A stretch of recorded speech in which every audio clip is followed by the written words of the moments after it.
Hello, I'm Miss Allie. My own son called me useless and betrayed me in ways I never saw coming. One night, before a storm hit, he told me, "Grandpa, we're leaving now." But what he didn't know was, I had a secret of my own. The fight for my dignity started the moment he tried to take everything from me. But the truth? It's so much darker than he could have imagined. What would you do if your own flesh and blood betrayed you like this? Stay tuned, because the storm is only beginning. The smell of dinner fills the air, a comforting scent of cornbread, collard greens, and fried chicken. The kitchen is warm, bathed in the soft golden glow of a fading evening sun. It's a normal night, or at least, that's what I try to tell myself. I've been standing at this stove for what feels like a lifetime, cooking for my children, my family. Only now, there's a quiet that shouldn't be here. A silence that grows louder with each passing minute. I'm not as spry as I used to be, the aches in my joints reminding me of every year I've lived. 62 years to be exact. I've seen it all, loved, lost, struggled, survived. But there's something different about tonight. Something in the air, something I can't quite put my finger on. My hands move automatically, stirring the pot, but my mind is elsewhere. My son's face, or rather the lack of it, lingers in my thoughts. He's been distant for years, and every time I try to bridge the gap, he pulls away. I tell myself I'll get used to it, but deep down, I know I never will. There's a pain in my chest that never seems to go away. I look around my small kitchen, my sanctuary, and feel the weight of the memories. Laughter once filled these walls, voices all around the table.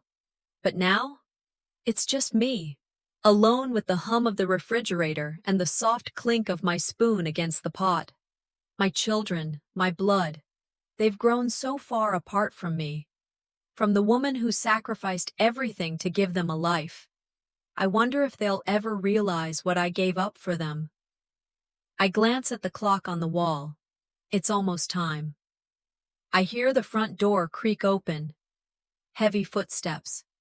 Then, my son's voice, cold, detached. "Grandma, we're leaving now. Don't call anyone." A chill runs down my spine. I stop what I'm doing, turning to face him. "What's going on?" I ask, my voice shaking ever so slightly. But he doesn't answer. Not really. He just stands there, avoiding my gaze, like I'm some kind of inconvenience. "Just pack your bag. We're leaving. Now." My heart drops. I feel the walls of my home close in around me. What is this?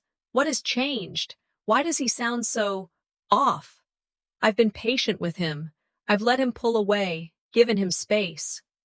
But this isn't right. It doesn't feel right. I open my mouth to ask more questions, but they get stuck in my throat. My son, my flesh and blood, he's treating me like I'm nothing. I look at him, trying to read his face, trying to make sense of this. He looks so different. No warmth, no affection. He looks almost scared. And yet, there's something else there, something darker, something I can't quite place. "What's wrong with you?" I ask, my voice cracking. "Why are you acting like this?" He doesn't answer, not in the way I need him to. He just repeats, "Pack your bag." I hesitate, my mind racing. I know I should ask more, demand answers, but I feel the knot in my stomach tighten. For the first time, I'm not sure I want to know. The years of being pushed aside by him, by my children, have come to this. He's no longer the boy I raised. I don't know who he is anymore. The silence stretches between us, thick and suffocating. I stand there, torn between wanting to confront him and just walking away. But I can't. This is my family, my flesh and blood, and I won't let them tear me down, not without a fight.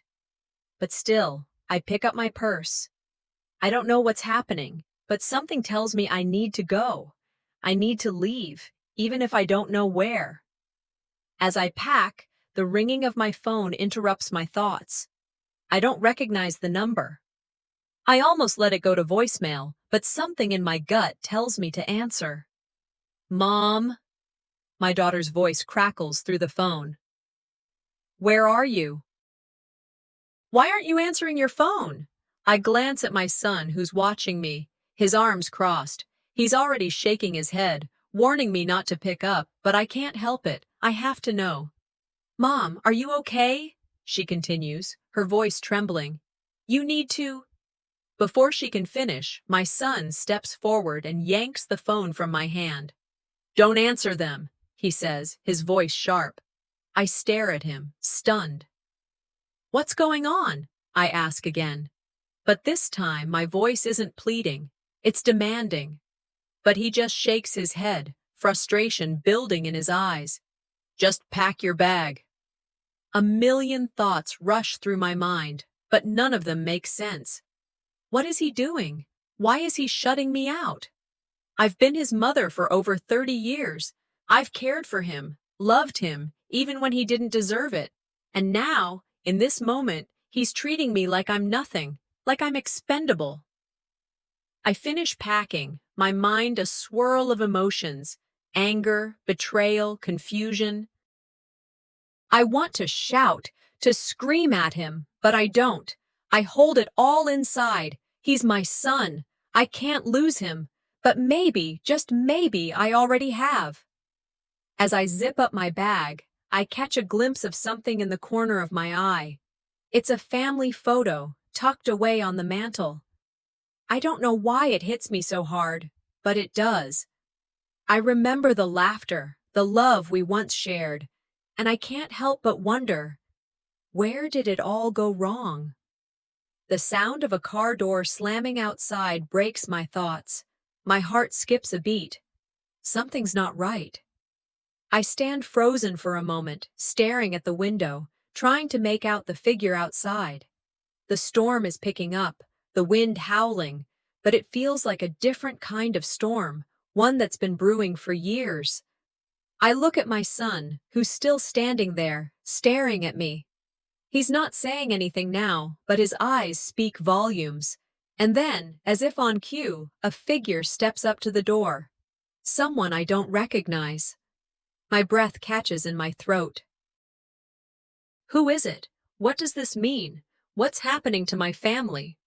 The figure knocks, and I know, whatever happens next, it will change everything.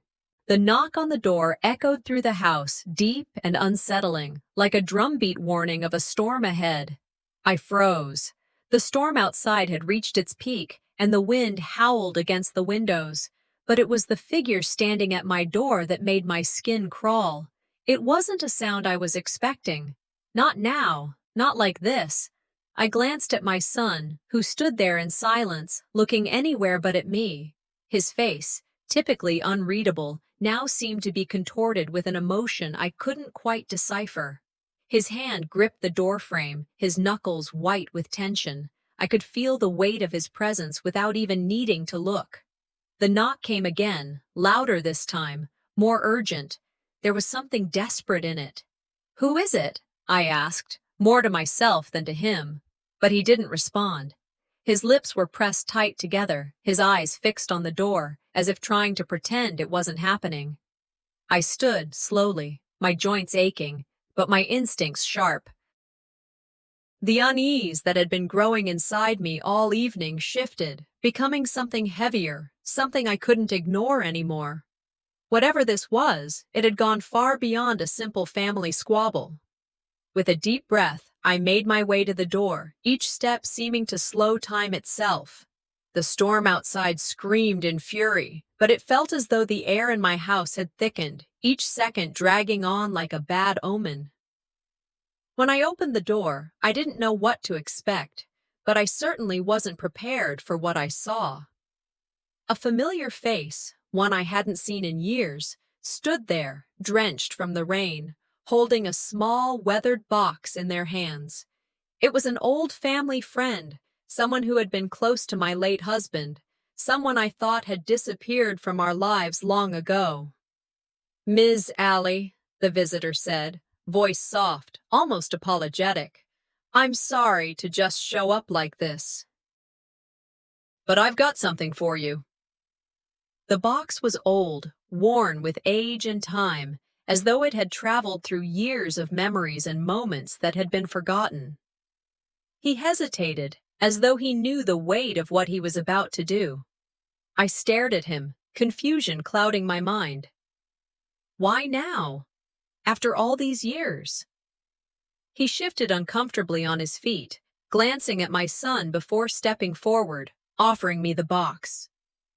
I've been holding on to this for a long time. Couldn't bring myself to give it to you before. I took the box from him, the weight of it heavy in my hands. My heart raced. There was something in this moment that felt wrong, like it was just the beginning of something far bigger than I could ever have imagined. He stepped back slowly, his eyes filled with something unreadable. Then, in a hushed tone, he added, This has something to do with your family's past, something you never knew about."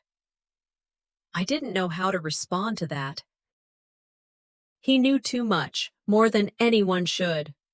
I felt the ground shift beneath me, but I didn't know where I was headed yet. I took the box inside, setting it down on the kitchen table, trying to steady my hands as the mystery loomed over me like a shadow. I sat down across from the box, my son still standing by the door, silent and unmoving. The storm raged outside, but the stillness inside was deafening. I could feel my pulse quicken as I lifted the lid. Inside was a letter, yellowed with age. It was addressed to my late husband. My heart skipped a beat. I didn't remember ever seeing this letter before, but it was clearly his handwriting, the familiar swoops of his penmanship, even though he'd been gone for years now. I unfolded the letter slowly, taking in every word, every sentence. It didn't take long before the shock hit me like a slap to the face. The words, written by my husband, tore through me with a force I wasn't prepared for. The letter spoke of a plan, a secret plan to change the family's future, one he had kept from me. He had been manipulated by our children, and now, years later, I learned the ugly truth. My husband had meant for me to have certain assets, but those assets had been quietly transferred into my children's names. They'd kept it hidden, all of them, including my son. I put the letter down, my hands trembling. My mind raced, trying to process what I had just read. How could they do this to me? How could my own children, the ones I had given everything for, betray me like this? I had trusted them, blindly, for so many years, and they had taken it all, without my knowledge, without my consent. But the worst part of it all, the part that made my stomach churn, was the final line. It was a sentence that I couldn't shake. It claimed that my son, my own flesh and blood, had been directly involved in these decisions. He had been planning to sell my house without telling me. A wave of anger washed over me, but I pushed it down. I wouldn't let them break me. I wouldn't let him break me. I sat there, my mind a blur, but my thoughts clear. I had spent so many years taking care of everyone else, putting their needs above mine. And now, I would do something about it. I wouldn't let them take away the life I had built. I stood up, the letter in my hand, my voice steady as I turned to face my son. "Get in here," I said, my voice hard. "Now." He hesitated, but walked into the room. I didn't wait for him to say anything. I thrust the letter into his hands. "You're the one who's been doing this, aren't you? You've been lying to me, hiding everything from me." He looked down at the letter, his face draining of color. For a moment he said nothing, just stared at the paper as if it had burned him. "You've been planning to sell my house, haven't you? What else are you hiding from me, huh?" I demanded, my voice rising, but it didn't shake. Not this time. And this time, I was in control.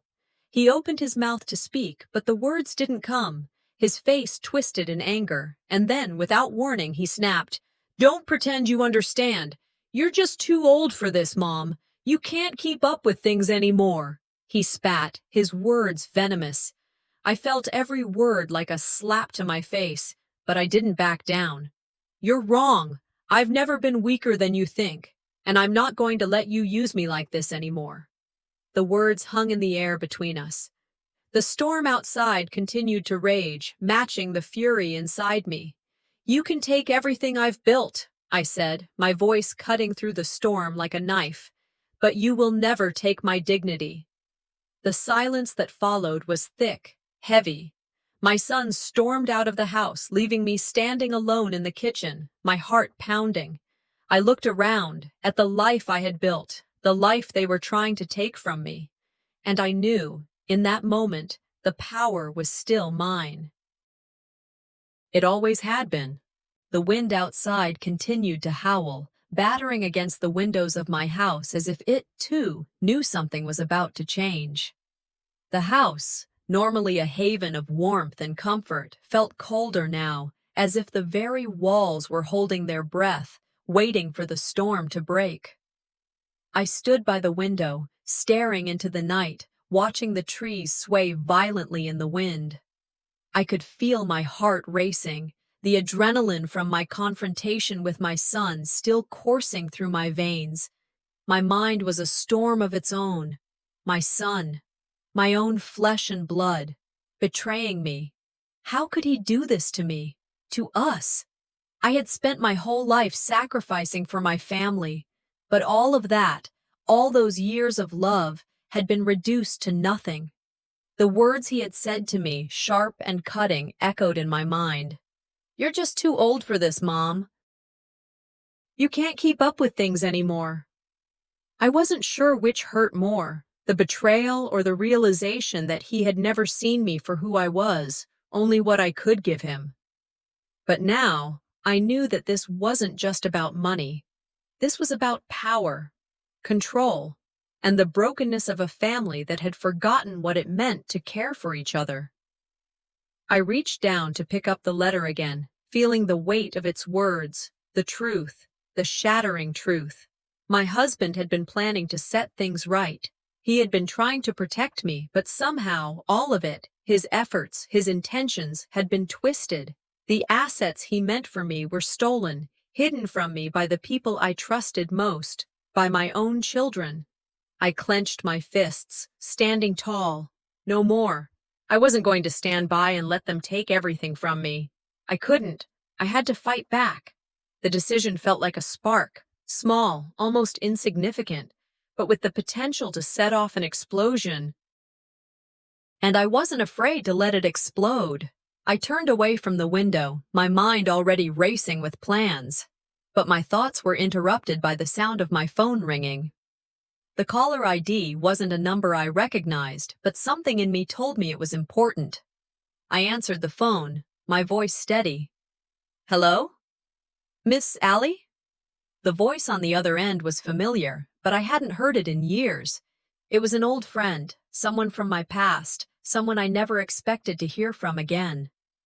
Who's this? I asked, trying to place the voice. It's Janet. Janet Walker. She hesitated, as if unsure of how to continue. I've been keeping tabs on the family. I know what's been going on. I can help you. My heart skipped a beat. Janet? I hadn't seen her since my husband's funeral. I didn't know what to make of her sudden reappearance, but something in her voice told me she was serious. Help me. What do you mean? I asked, my curiosity piqued despite myself. I've been following the situation, Ms. Allie. I've seen how things have been going, how your son's been behaving. I know about the money. I know about the assets, and I can help you fight back, she said, her words coming faster now, urgent. You need to take legal action, and I have information that could make a difference. I felt a mix of shock and hope. After everything, after the betrayal, the lies, and the brokenness, here was someone offering me a lifeline, but it felt too good to be true. I couldn't let myself get too comfortable with hope just yet. I don't know, Janet. This sounds too risky, I said, my voice trembling despite myself. I understand, she replied softly. But you've been betrayed, Miss Allie. And if you don't act now, they'll take everything from you. Your home, your dignity, everything. This isn't just about money. It's about your family. It's about standing up for what's rightfully yours. I felt a fire ignite inside me. For the first time in so long, I wasn't just a passive participant in my own life. I was going to take control.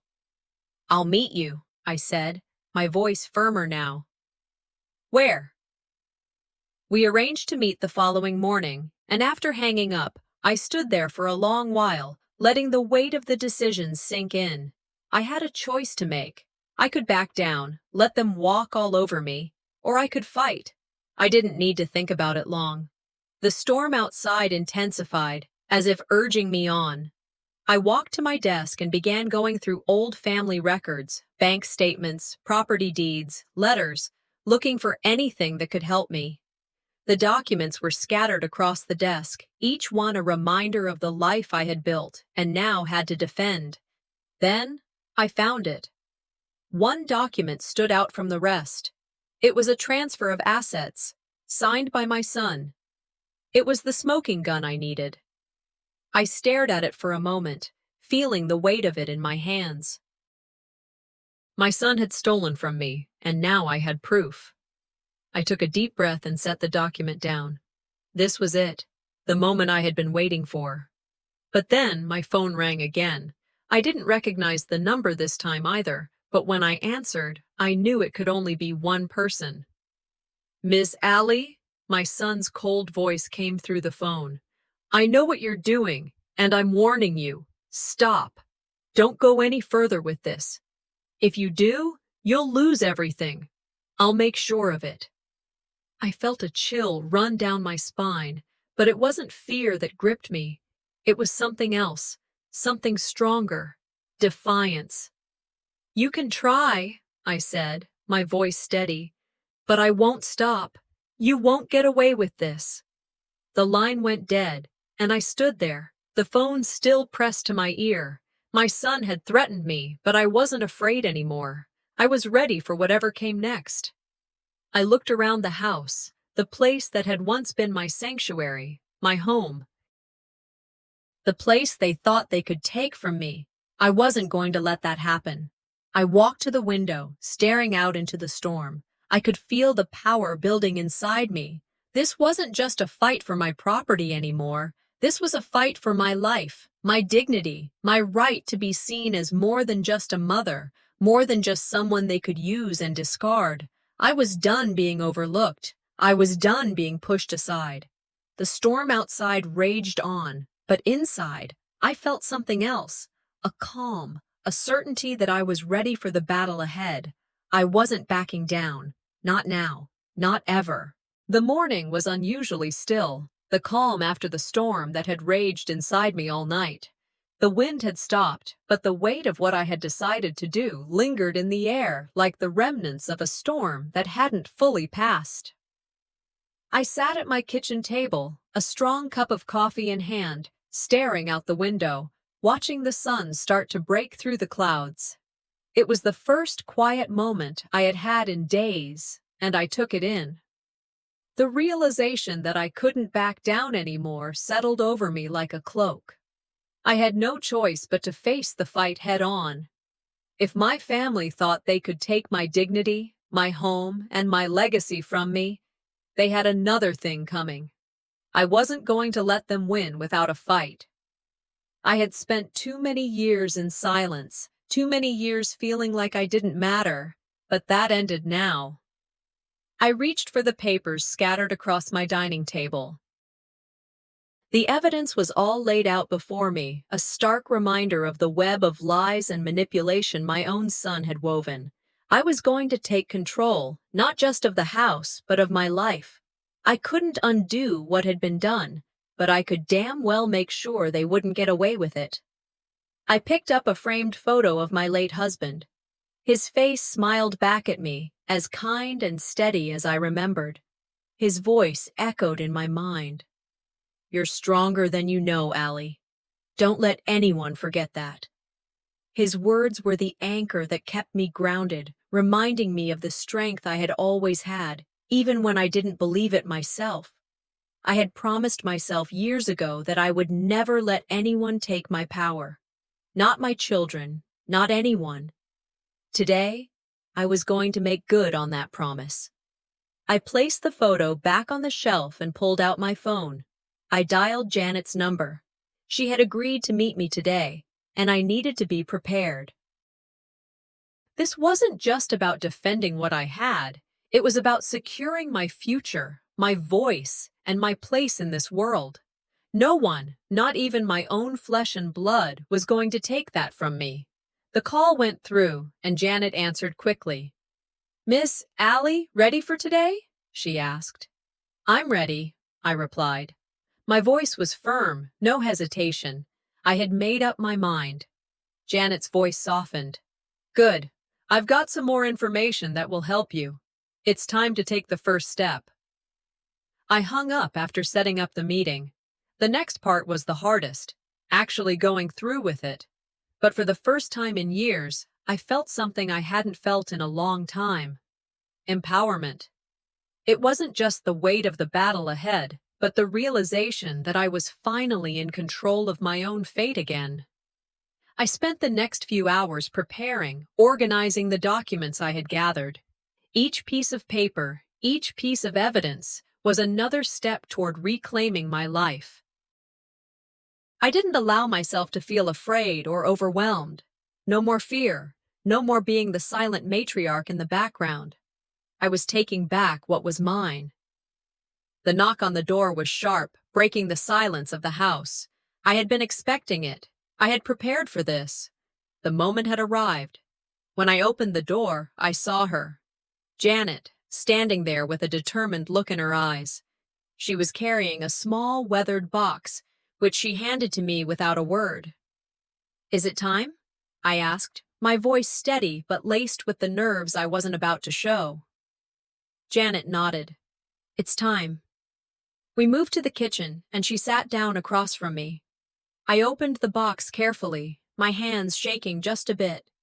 Inside, I found a letter, one addressed to my late husband. I hadn't seen it before, but there it was, sealed and untouched. Janet told me she had kept it all these years, waiting for the right moment to deliver it to me. I stared at the letter, a lump forming in my throat. "What is this?" I asked, already knowing the answer, but needing to hear it out loud. Janet took a breath. "It's the final piece of the puzzle. The truth." I opened the letter, and as I read, the words cut through me like a knife. My husband, the man I had trusted with everything, had been planning to set things right. He had been working to secure the family's future, but somehow his plans had been derailed by the very people who should have supported him the most. I felt a deep sadness flood through me as I read about the assets that had been quietly transferred, hidden from me.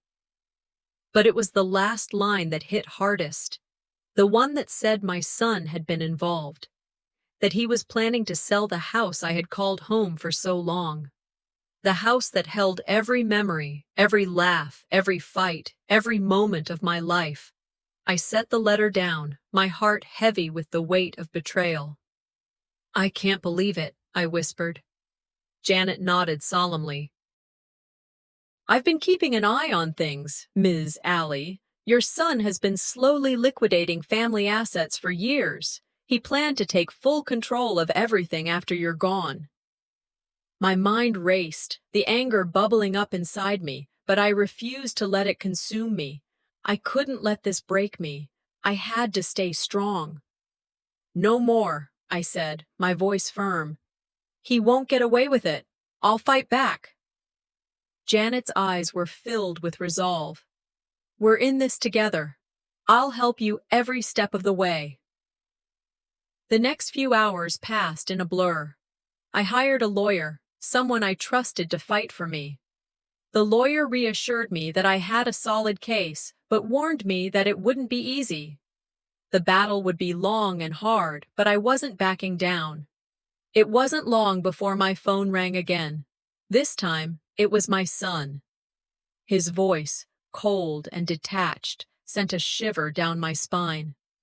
"Mom," he said, "I know what you're doing, and I'm telling you now, stop. Stop this. If you don't, I'll make sure you lose everything." I could feel the venom in his words, but I refused to be intimidated. "You've already taken everything from me," I said, my voice steady. "But you won't take my dignity." There was a pause on the other end, and I could hear him sigh. "You're making a huge mistake, Mom. You won't be able to come back from this." His words stung, but they didn't break me. I stood tall, my back straight, as I hung up the phone. This was no longer just about the house or the money. This was about reclaiming my life. I wasn't going to let him or anyone else destroy what I had worked so hard to build. The weight of the battle ahead settled in my chest, but it didn't crush me. It only made me stronger. I was ready for whatever came next. As I looked out the window, the storm outside seemed to echo the storm inside me. This wasn't just the weather anymore. It was a fight for everything I had, a fight I was ready to win. The evening had settled in, but it wasn't the peaceful quiet I used to know. The house felt different now, heavy, suffocating even. It wasn't just the storm outside anymore. It was the storm that had been building inside me for days. Tonight, I had finally reached my breaking point. It was time to face my son, to confront him with the truth. I knew that once I did, nothing between us would ever be the same. I had spent the past few days thinking about the betrayal, the lies, and the years of manipulation. Anger had been simmering under the surface, but now it was boiling over. I couldn't let him get away with this anymore. He had crossed a line. The man I raised, the son I thought I knew, had been siphoning money from me, from our family, for years. He thought he could control me, manipulate me into silence, but no more. I picked up the phone and dialed his number. My hand was steady, my heart was racing, but my voice didn't waver when he picked up. "You need to come over." "Oh, now, we're talking about this tonight." He didn't hesitate. "I'll be there in 10 minutes, he said flatly. I hung up the phone, my chest tight. I had no idea what would happen when he walked through that door, but I was ready. I was done being the passive one. This time, I was in control. Minutes later, the doorbell rang. My breath caught in my throat. When I opened the door, there he was, standing tall, his face expressionless, but there was something in his eyes. A flicker of guilt? Maybe? Or maybe it was just the defiance he had worn like armor for so many years. Either way, it didn't matter now. "Come in," I said, stepping aside. He walked in, his steps heavy. The silence between us was suffocating. I motioned for him to sit, and I took my place across from him, staring him down. "Let's talk about the estate," I began, my voice steady. "About the fraud, the money you've been taking." His jaw clenched, but he didn't speak. I didn't wait for him to break the silence. I had the evidence right in front of me, the forged documents, the transfers, the hidden accounts. "I know what you've done, and you're not getting away with it." He tried to brush it off. "What are you talking about, Mom? Nothing's wrong." "Don't lie to me," I snapped. "I have everything right here. You've been stealing from me, from your own mother." His eyes darted to the papers on the table, and for the first time, I saw the cracks in his armor. He shifted uncomfortably in his seat. "I was just—" "You were just what?" I interrupted. "Looking out for the family? Taking what was rightfully mine?" I shook my head, my voice rising. "No, you've been planning this for years. You've been taking everything I've worked for, every bit of my legacy, and now you're trying to sell my house, the one place I've ever had, to line your pockets. How dare you?" His face went pale. For a moment, he looked like he might speak, but instead, he sat there, frozen. The silence between us stretched, thick and suffocating. Finally, he spoke, his voice low. It wasn't supposed to go this far, Mom. I was trying to take care of things. For all of us. But it got out of hand. You don't understand. I understand perfectly, I said, cutting him off. You've been lying to me, stealing from me, and I've let it happen. But not anymore. You don't get to control this family anymore. I stood up, the weight of the moment pressing down on me. You've crossed a line, and there's no going back. I reached for my phone and dialed the lawyer. I'm starting the legal process, today. His face changed, desperation creeping into his eyes. Mom, don't do this. We're family. I didn't mean for it to go this far. You took everything from me, I said quietly, but my voice was firm. But you'll never take my dignity. You'll never take my strength. His face twisted with frustration. You think you're going to win this. You can't do this to your own son. The anger in his voice only fueled my resolve. I'm doing what I should have done years ago. I called my lawyer, confirming that the legal battle was officially underway. The feeling of empowerment was something I hadn't experienced in years. For the first time, I wasn't backing down. My son stood up, pacing in the living room.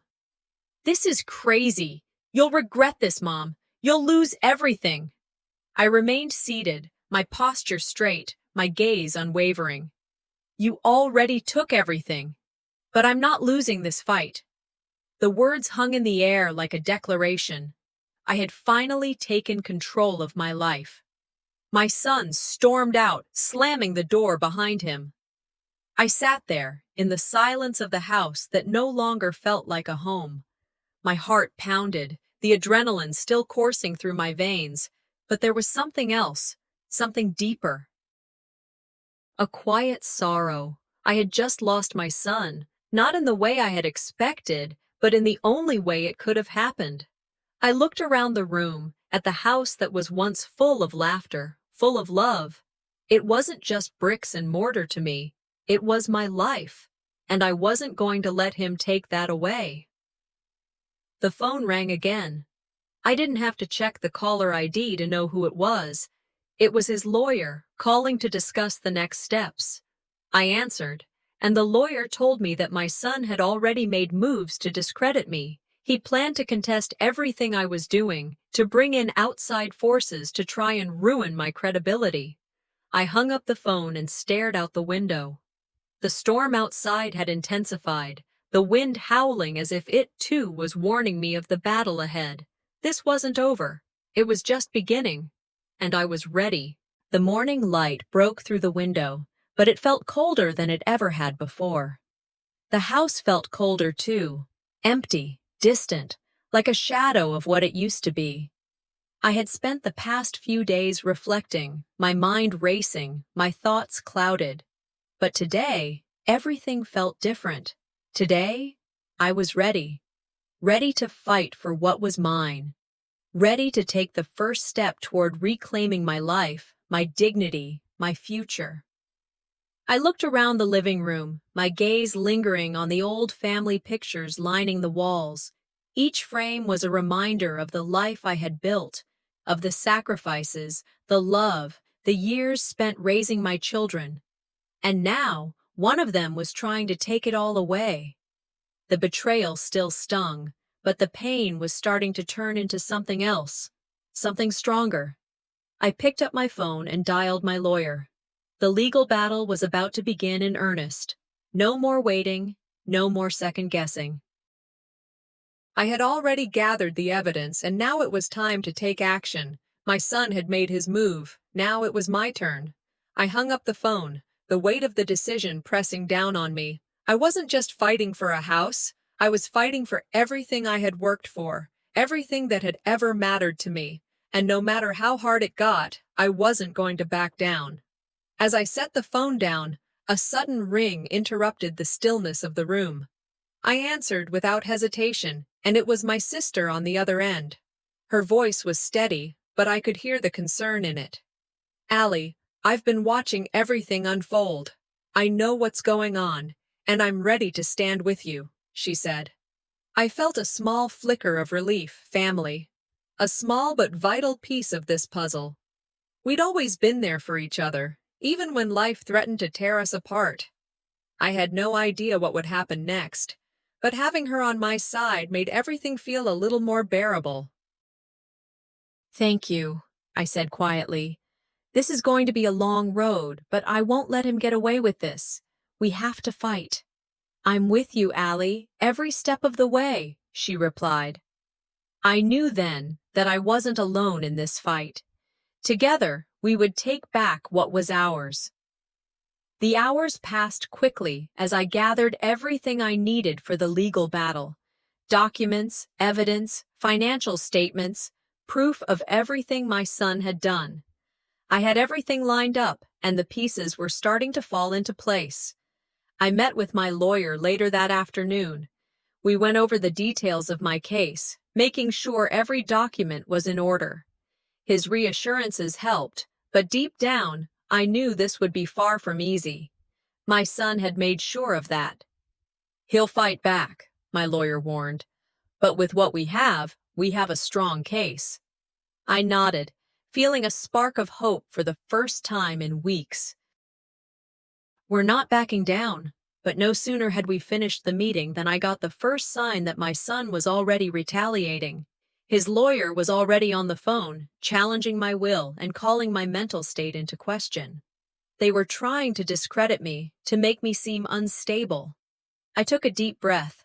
This wasn't going to be a quick fight. It wasn't going to be easy. But it was a fight I was prepared to win. I called my son's lawyer back, my voice cool and measured. You can challenge all you want, I said, but you won't find a single thing that will change the truth. I'm fighting for what's mine, and nothing you say will stop me. The lawyer on the other end didn't respond immediately, but I could hear the frustration in his silence. I felt a small victory in that moment. It wasn't much, but it was a start. Later that night, as I sat in the quiet of my home, the phone rang again. This time, it was a message from my son himself. It was short, blunt, and full of threats. If you don't stop this right now, I'll make sure you lose everything, the message said.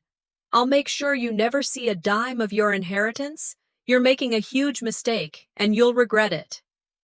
I stared at the message for a long time. Part of me wanted to pick up the phone and yell at him, to tell him how much he had hurt me. But I knew that wouldn't solve anything. He was desperate, and desperate people didn't always think straight. Instead, I placed the phone down and let the silence fill the room. It was hard. It hurt. But I wasn't going to let him win. Not now. Not ever. I spent the next few days fighting off the constant barrage of rumors my son had started to spread. He was using anyone he could to try and turn them against me. Family members, friends, anyone who might listen. But I refused to let him pull me into the mud. I had my dignity, and I wasn't going to lose that. But despite all the outward resolve, the toll of the fight was starting to show. I was exhausted, mentally, physically, emotionally. The stress was getting to me. There were days when I couldn't sleep, when I lay awake, staring at the ceiling, wondering if I had done the right thing. Was it worth it? One afternoon, I went to visit my sister. She had always been the one to give me perspective when I was feeling lost. As I sat across from her, I voiced the doubts that had been growing inside me. Is this worth it? I asked, my voice barely above a whisper. Am I doing the right thing? She looked at me with calm, steady eyes. You're fighting for what's right. You raised your children with love and integrity, and now you're standing up for yourself. That's something to be proud of. You've always been strong, Allie. Don't let him take that from you. Her words settled into my chest like a weight lifting. She was right. I had spent so many years putting everyone else first, making sure they were okay, that I had forgotten to take care of myself. But this was my fight. It wasn't just for me. It was for my legacy, for everything I had worked for. Later that night, I got a letter. It was from my son's lawyer. An offer. A settlement. If I agreed to walk away, I'd get a portion of the estate. It wasn't what I wanted, but it was something. The temptation was there. Part of me wanted to take it, to put an end to the madness and just walk away. But the other part of me, the part that had fought for so long, knew this wasn't about money. It was about standing up for myself, for my family's future. I called my lawyer and rejected the offer. This fight wasn't over. It was just beginning. And as I looked out the window that night, I knew that the storm outside was nothing compared to the storm I was about to face. The evening air was thick with anticipation. As the clock ticked toward the hour of reckoning, I sat in the living room, staring out the window, but not really seeing anything. My mind was a whirlwind of thoughts. I had spent years building a life, a legacy, and now my own flesh and blood was trying to take it all away from me. My son, the one I raised, the one I'd sacrificed so much for, he was the one I had to fight against. Tonight would change everything. I looked at the pictures on the wall, images of family gatherings from years ago. The smiles in those photos seemed so distant now, a lifetime ago. I wasn't sure where we went wrong, but I knew one thing. Whatever happened next, I was no longer going to sit back and let this happen to me. My phone rang, and I snapped back to the present. It was my lawyer. The court date was set. The battle was no longer just a matter of emotional wounds. It was official now. This fight would be fought in front of a judge. But just as I started to absorb the weight of that, my phone buzzed again. A text from my son. "Back down or you'll regret it. Everything I'm doing is for the family. Don't make me do this."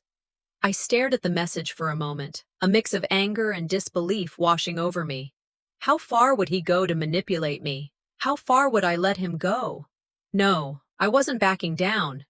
I placed the phone down, my jaw clenched tight. I wasn't going to let him threaten me anymore. This was it. The calm before the storm was over. I was going to take control back. The next day, the courtroom became the battlefield. My son's lawyer was a well-practiced manipulator, attempting to tear me down piece by piece. As the trial started, I could feel the weight of my son's betrayal pressing in from every direction. His lawyer tried to undermine me by questioning my mental state, painting me as incapable of managing the family estate. I knew what he was trying to do. They were trying to twist the narrative, make me the villain in my own story. But I wasn't going to break. Not today. Not ever. The lawyer continued, pressing harder, suggesting that I wasn't fit to make decisions, that my mind was failing me.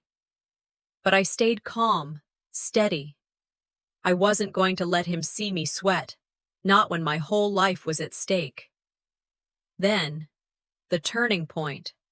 My lawyer slid a document across the table. A signature I recognized. My son had forged my name on key legal papers, transferring assets illegally. The tension in the room thickened. My son's face drained of color as the document was read aloud. He had nowhere to hide now. The look in his eyes. It was fear. I could feel it in my bones. But I wasn't done yet. I stood tall, and for the first time in years, I felt in control. I wasn't just a victim here. This wasn't just about money. It was about my legacy, my dignity, and I was going to fight for it. The trial wasn't the only battle I was facing. As the legal process ramped up, the emotional toll hit harder than I expected. Family members, the ones I thought would support me, were now questioning me. Accusations of selfishness and ruining the family's reputation were thrown at me like stones. I wasn't prepared for this. I thought I could count on my family, but betrayal had a way of making everything feel so much lonelier. Then, one of the last people I expected, my daughter-in-law, came to me with a confession. She knew. She had known about my son's actions all along and had stayed silent. The betrayal was deeper than I had imagined, and it cut me to my core. I had raised them all, loved them all, and yet here they were, accusing me of being the problem. But I wouldn't break, not now.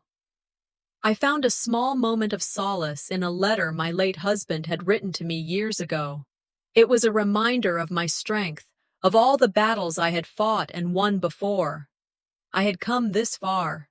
There was no turning back now. It was then that I knew the battle wasn't just legal. It wasn't just about a house or money. This was about me, my self-respect, my place in my own family. My son had tried to strip me of everything I held dear, but I wasn't going to let him win. I called him into the living room that night. The air was thick with tension, the weight of everything that had happened settling between us. He stood there, eyes cold, like a stranger. His tone was sharp, accusing.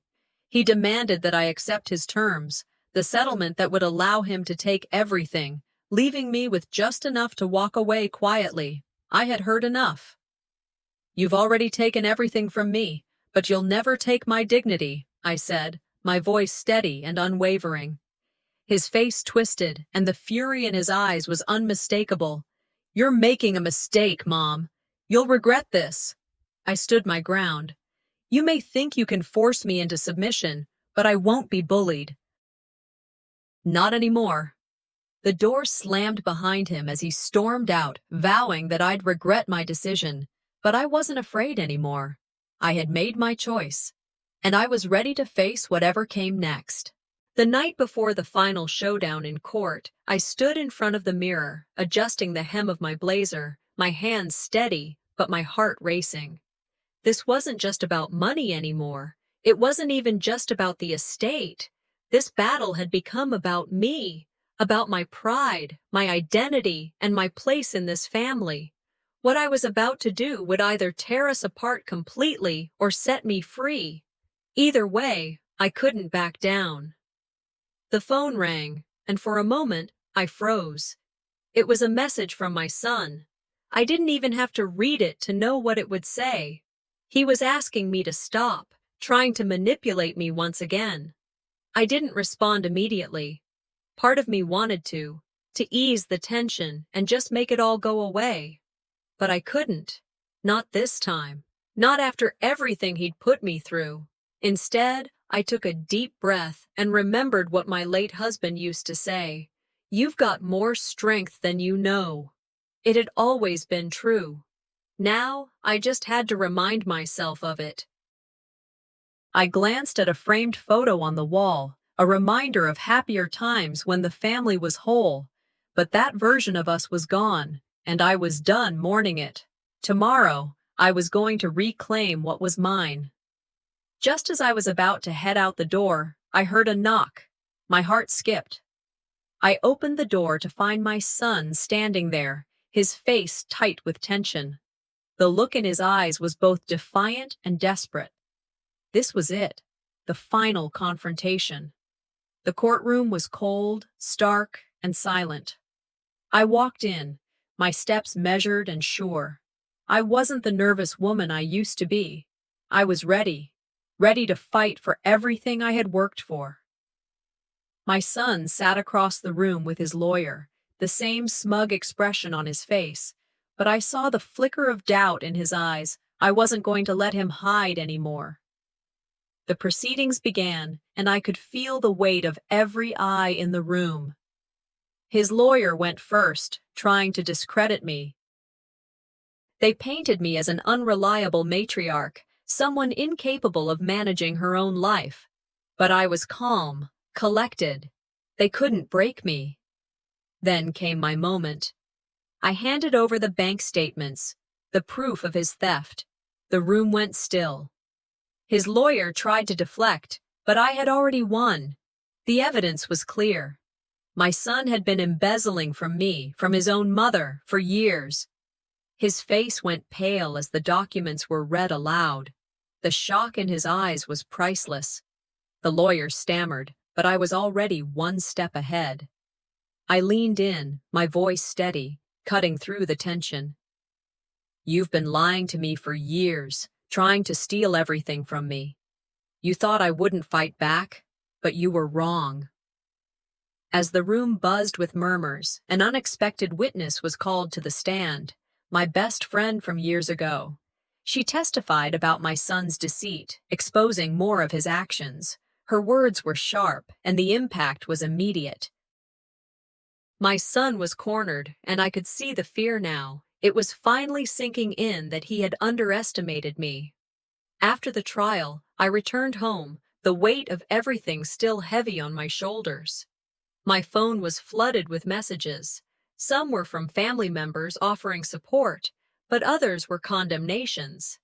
They had taken sides, and I was alone in this. My own blood, questioning my actions, telling me I was wrong for standing up for myself. Then the media picked up the case, and it only got worse. They painted my son as the victim, the poor child torn between loyalty and duty, while I was the villain, the bitter mother refusing to let go. I watched the news, my heart sinking as they twisted the narrative. But I wasn't going to let them win. I wasn't going to let any of this change what I knew was right. The phone rang again. This time it was my daughter. She begged me to drop the case for the sake of family peace. I felt a pang of guilt, but I couldn't let it sway me. This wasn't just about family peace. It was about justice. It was about standing up for myself. Finally, after all these years, I had sacrificed so much for this family, but I was done letting their opinions control me. This was my fight, and I was going to finish it. I stood in the courtroom one last time, my heart pounding. My son sat across from me, his face a mask of frustration and desperation. He leaned over to whisper something to his lawyer, but I wasn't listening. I knew what was coming. Then it happened. He slid an offer across the table, a settlement. It was a bribe. Take the money, walk away, and let it all go. I didn't even hesitate. I pushed the papers aside. I don't need your money, I said, my voice firm. I need you to understand what you've done. You've taken everything from me, but I'm taking it back. The courtroom fell silent. The judge looked at me, then at my son. There was no denying the truth anymore. The gavel came down, and the ruling was clear. I had won. But as I walked out of that courtroom, the victory felt hollow. The legal battle was over, but the emotional scars would take longer to heal. I stepped into the hallway, my breath steady, but my heart still heavy. I had won, but I wasn't sure what was left to win. My son was lost to me now, and I wasn't sure if that would ever change. I had reclaimed my dignity, but at what cost? I looked around, and for the first time in years, I was uncertain about the future. The gavel came down with a force that seemed to echo through the courtroom. The sound wasn't just final, it was heavy. The fight was over. I had won, but as I stood there, the weight of it all hit me. My legs felt shaky, but I stood tall. I had done it. I had fought for my rights, for my dignity. But the victory felt hollow. There was no joy, only the bitter taste of everything I had lost along the way. I walked out of the courtroom, my heels clicking sharply on the marble floor. The press was there as expected, cameras flashing, reporters shouting questions at me. But I didn't feel anger anymore. I didn't feel any need to defend myself. I simply answered their questions with grace, my voice steady. This wasn't about them. It was about me. And in that moment, I was in control. Just as I stepped outside, I saw my daughter approaching. She looked hesitant, as if unsure of how to face me after everything. Her eyes met mine, and I saw the apology there, the understanding.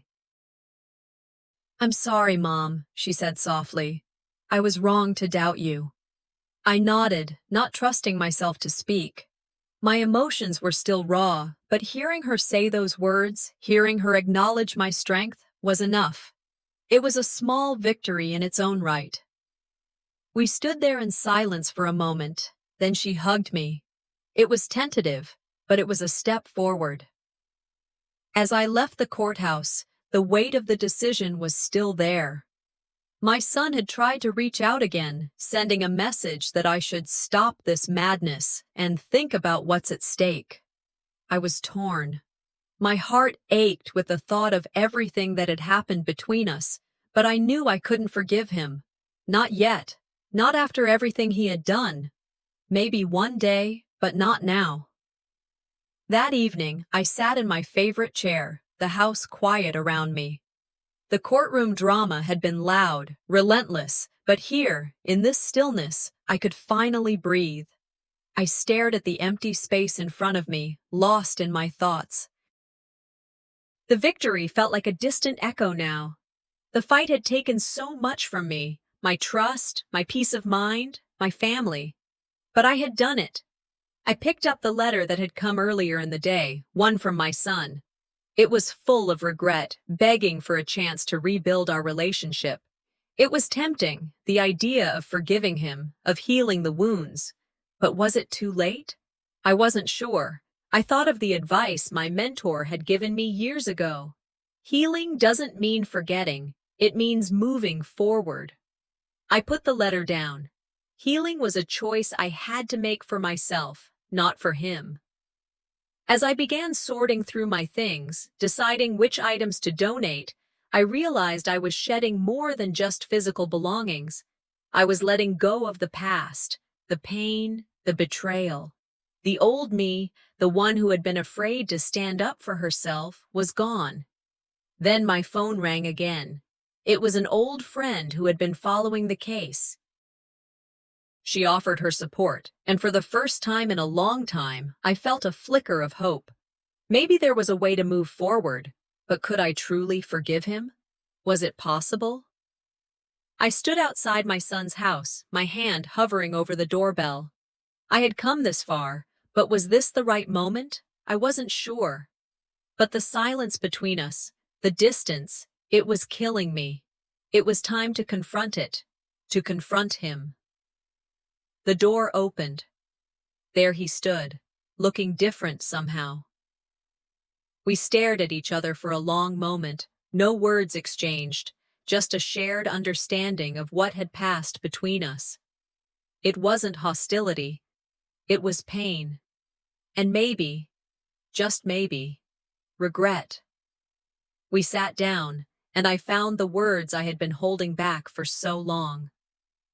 "You hurt me," I told him, my voice thick with emotion. "Not just financially, but emotionally. You betrayed me, and I'll never forget that.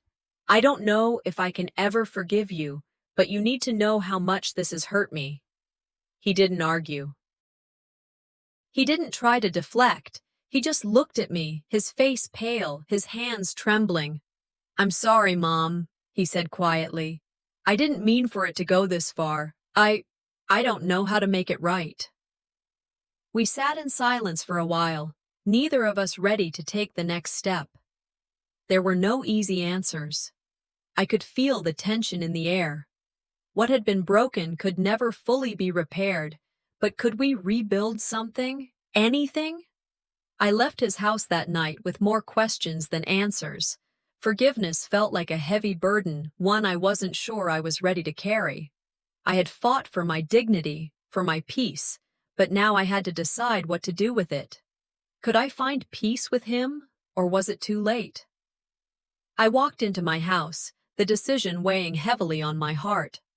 Then, I saw an old photograph of my son from when he was just a child, smiling in a way I hadn't seen in years. It was a reminder of the person he used to be before everything had fallen apart. Tears filled my eyes, but I didn't let them fall. This wasn't about erasing the past. It was about finding peace with it. The next day, I made my decision. I had to forgive him, but on my own terms. I couldn't go back to the way things were. I couldn't forget what he had done, but I could offer him a chance to rebuild. Slowly, carefully, but only if he was willing to work for it. I called him. We met. There were no grand apologies, no promises of a perfect future. But we both knew something had shifted. Trust would take time, but for the first time in a long while, I felt like I had control over my life again. I started a new project in my community, working with people who had gone through similar struggles. Helping others was healing for me, a way to redefine my future while honoring my past. As the days passed, I began to heal, not by forgetting, but by moving forward. I had fought for my dignity, and now I was reclaiming it. Standing on my porch one evening, watching the sunset, I felt a quiet peace settle in my heart. The storm had passed, and I was finally at peace.